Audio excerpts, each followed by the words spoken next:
जय श्री कृष्ण, जय श्री राम। श्रीमद् भागवत की कथा को आगे बढ़ाते हैं।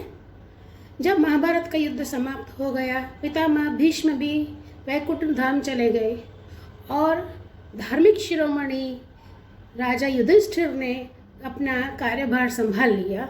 तब श्री कृष्ण ने अपने नगर, अपने घर जाने की इच्छा जताई, लेकिन माता कुंती ने उन्हें रोक लिया और फिर बहन सुभद्रा के कहने पर, माता कुंती के कहने पर और राजा युधिष्ठिर के कहने पर भगवान श्री कृष्ण हस्तिनापुर में थोड़े दिन वहीं रहे। थोड़े दिनों के बाद में फिर कृष्ण ने वहाँ से जाने के लिए विदाई ली। सभी लोगों ने, सभी पांडव भाइयों ने, सभी बहनों ने, माताओं ने, सभी ने उनको बड़े ही दुखी मन से लेकिन खुश होकर भी, क्योंकि सब कुछ अब ठीक हो गया था, सब व्यवस्थित हो चुका था, तो फिर उन्होंने भगवान श्री कृष्ण को जाने की आज्ञा दी और भगवान श्री कृष्ण हस्तिनापुर से द्वारका की ओर चल दिए। रास्ते में कई लोगों ने उन्हें उपहार दिए। अब एक बात यहाँ पर ये भागवत में बताई है जो मुझे भी लगता है कि हस्तिनापुर की स्त्रियां जो हैं वो श्री कृष्ण को देख करके उनकी ओर आकर्षित हो रही थी और उनके मन में भक्ति भाव पैदा हो रहा था।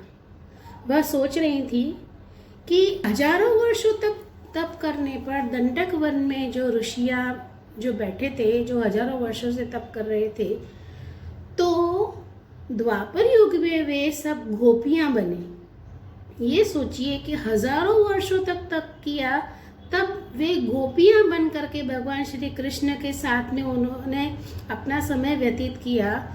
तो हस्तिनापुर की स्त्रियाँ ये सोच रही थीं कि उनकी जो अष्ट रानियाँ हैं, पटरानियाँ हैं, उन्होंने कितने पुण्य किए होंगे जो वे उनकी पत्नी बनी हुई हैं इस जन्म में, इस युग में, इस जन्म में श्री कृष्ण की पत्नी बनना कितना सौभाग्य का काम है, कितनी सौभाग्य की बात है।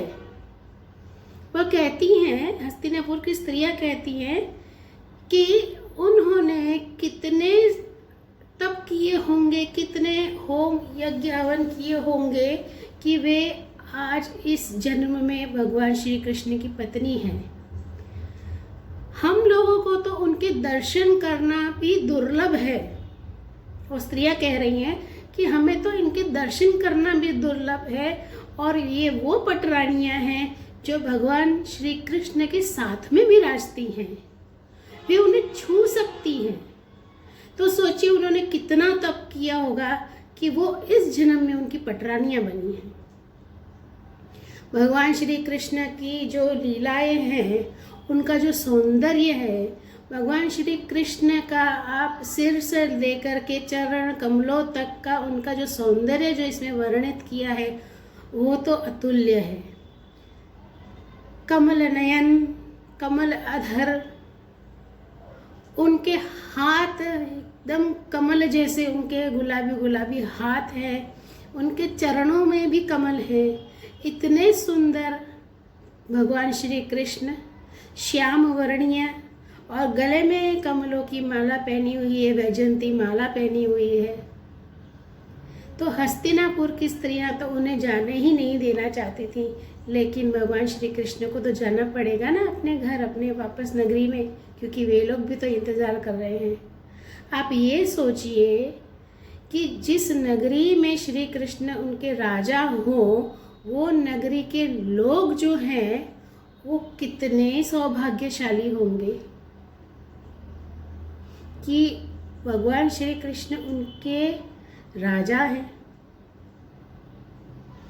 तो रास्ते में कृष्ण भगवान जहाँ जहाँ पर रुकते हैं वहाँ वहाँ पर उनका स्वागत होता है, उन्हें उपहार दिए जाते हैं और शाम तक भगवान श्री कृष्ण अपनी नगरी द्वारका पहुँच जाते हैं। और भगवान श्री कृष्ण जब द्वारिका पहुँचते हैं तो द्वारिका की तो शोभा ही वर्णन करने लायक है।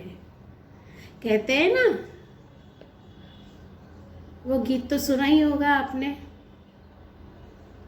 सजा दो घर को दुल्हन सा, मेरे घर राम आए हैं, मेरे घर कृष्ण आए हैं, मेरे भगवान आए हैं।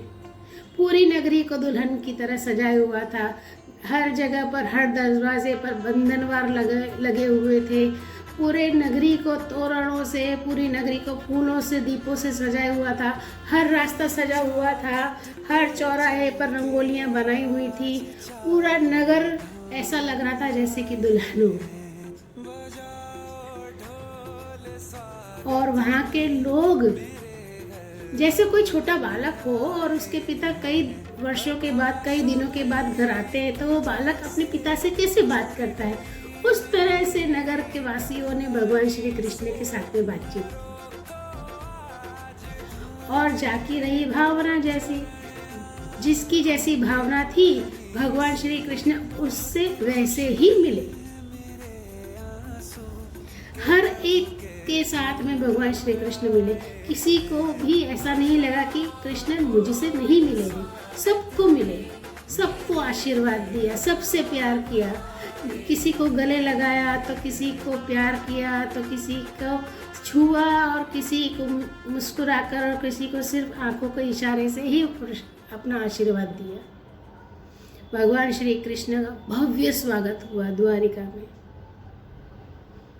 और उनके स्वागत होने पर सभी लोगों ने गाने गाए और उनकी आरती उतारी और पूरे नगर में खूब ढोल नगाड़े बजे और उनका स्वागत हुआ। जब भगवान श्री कृष्ण अपने महल में प्रवेश करते हैं तो फिर वह अपने माता पिता से मिलते हैं, उनके चरण वंदना करते हैं, साधु संतों से मिलते हैं, उनकी चरण वंदना करते हैं और सभी लोगों से फिर से मिलते हैं वहाँ पर और सभी को आशीर्वाद देते हैं। उनकी रानियाँ, उनकी पट रानियाँ और उनकी जो हजारों रानियाँ थी, सभी उनका उत्सुकता से स्वागत करती हैं। जो उनकी राह देख रही थी वे सभी उनका प्रेम पूर्वक स्वागत करती हैं और भगवान श्री कृष्ण उन सभी के स्वागत का स्वीकार करते हैं। इधर भगवान श्री कृष्ण का द्वारिका में आगमन हुआ है और उधर हस्तिनापुर में उत्तरा ने अपने गर्भ से परीक्षित को जन्म दिया। परीक्षित के जन्म होने पर उनका स्वागत हुआ और बधाइयाँ गाने लगी। सब जगह पर हर्षोल्लास था। पूरे संसार में कहो तो सभी सुखी थे, सभी का हर्षोल्लास था। फिर कुछ समय बाद में विदुर जी ने धृतराष्ट्र से कहा, कब तक यहाँ रहोगे?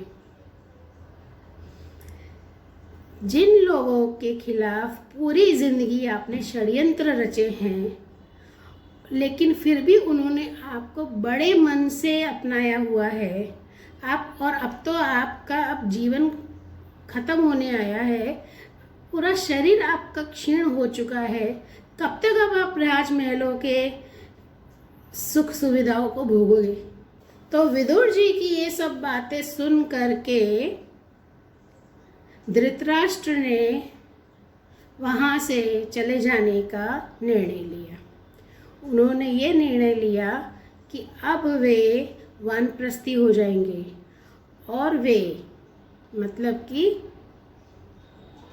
धृतराष्ट्र और गांधारी ये दोनों ने हिमालय के क्षेत्रों में जाकर के वहाँ पर किसी ऋषि मुनि के आश्रम में रह करके अपना बाकी का जीवन व्यतीत करने के लिए निर्णय लिया और वे वहाँ से चले गए।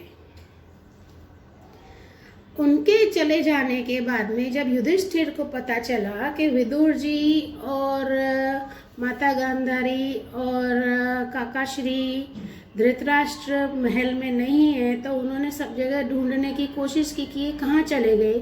तब बाद में उन्हें पता चला कि वे तो महल को छोड़ करके इस संसार का त्याग करके वानप्रस्थी हो गए हैं, वन में चले गए हैं। तब उन्होंने अपने मन को समझाया, संजय से बात की। संजय से बात करने के बाद में उन्होंने अपने मन को समझाया और वे अपने राज्य को संभालने लगे। कई महीने बीत जाने पर युधिष्ठिर ने अर्जुन से कहा कि जा करके देखो तो सही, द्वारका में भगवान श्री कृष्ण आगे क्या सोच रहे हैं, आगे हम क्या लीला करने की सोच रहे हैं, जा कर के देखो। तो उनकी आज्ञा पा करके अर्जुन द्वारका की तरफ चल दिए। द्वारका जाने के बाद में अर्जुन ने वहाँ की सभी परिस्थिति देखी। इधर युधिष्ठिर के मन में अब चिंता होने लगी। कई महीने बीत चुके थे लेकिन अर्जुन वापस नहीं आए थे। अर्जुन के कई महीनों तक वापस न लौटने पर युधिष्ठिर के मन में शंका होने लगी। उन्हें चारों तरफ अपशकुन दिखाई देने लगे, जैसे कि ऋतुएं अपने गति से नहीं चल रही थीं और सभी जगहों पर लोगों में छल कपट लोभ लालच आ गया था और बहुत ज़्यादा अपशकुन होने लगे। युधिष्ठिर जी के मन में शंका हुई कि यह वह समय तो नहीं है जो देवर्षि नारद जी ने बतलाया था कि जब भगवान श्री कृष्ण अपनी लीलाओं को संपूर्ण समाप्त करेंगे और वे अपने लीला विग्रह का संवरण करना चाहेंगे तब ये सब घटनाएं घटेंगी। तो उनके मन में यही शंका हुई कि कहीं भगवान श्री कृष्ण अपनी लीला समाप्त तो नहीं कर रहे। आगे की जानकारी अगले वीडियो में। ये वीडियो आपको कैसी लगी कृपया कमेंट करके ज़रूर बताइएगा। धन्यवाद।